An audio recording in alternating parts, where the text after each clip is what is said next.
Hey guys, welcome back. Today we're making a 1/12 scale gumball machine. Now, today we're going to be using some different things to do this. Most of it's recycled. For the gum and to actually have the little tiny balls that look like gum, you can use cake topping candy, toilet paper balls that is colored, clay, seed beads, or anything tiny that is round. To color this toilet paper, what you do is you just take some Crayola markers, color it like you're scribbling, and then let it dry somewhat but not completely. Tear it off in little tiny pieces like I'm doing here, and then ball it up. You may get this on your fingers, and it may stain your fingers for a little bit, so I'm using washable markers. However, the coloring of this, when you put it in here, it does give you an idea what it looks like, but when you compare it to the candies that you get in the cake section at the grocery store, they're way more vibrant. Now, I also am using a makeshift funnel that I just kind of rolled the paper into like a triangle, and that's how I got them in this little tiny hole.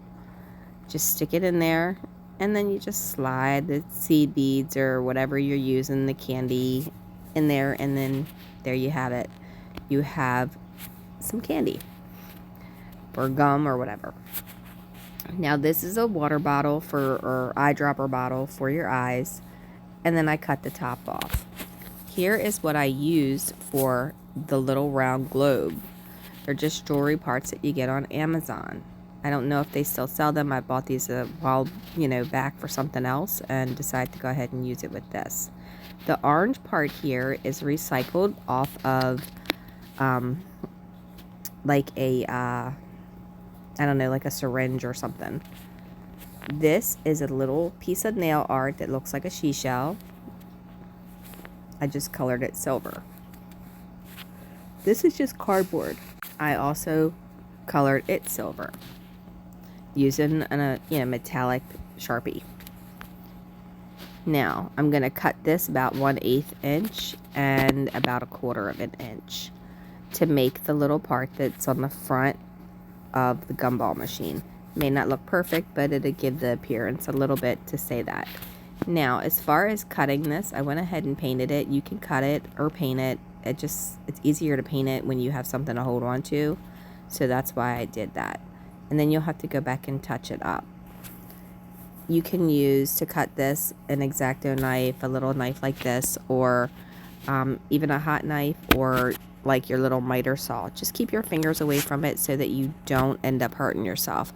What I ended up doing is I heated up my knife so it went through the plastic rather than actually doing a whole lot of sawing, and I had to heat it up several times to get it to go through.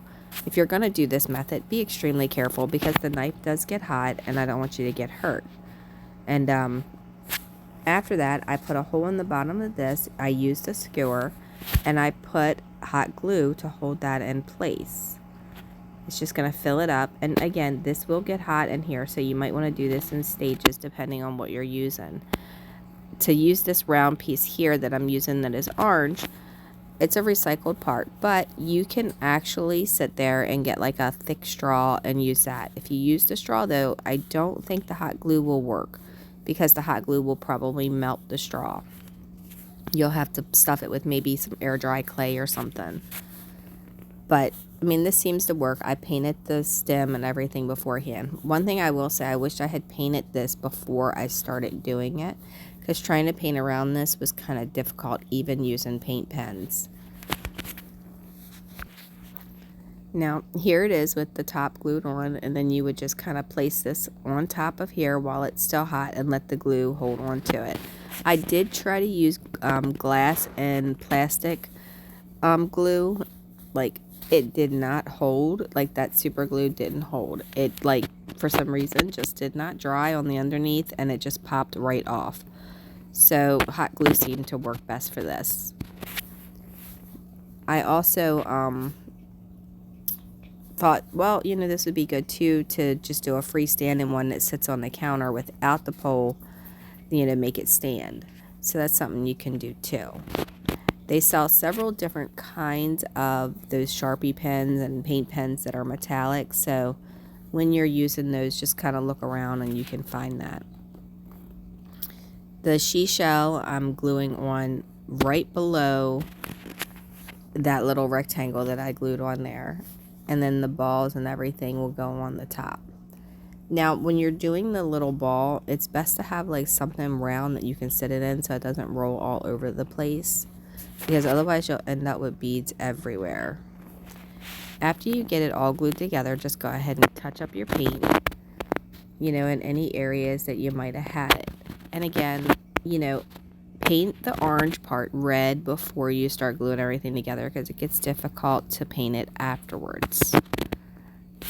But I do have more photos and stuff at the end, and then I also left the images of what those parts are at the end too, so that way you can figure out how to order your little globes on the internet. And I put the millimeter in there too.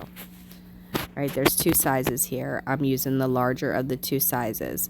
But as you can see, when they're both done, the gumballs on the left are the candies. The gumballs on the right are, the rolled toilet paper.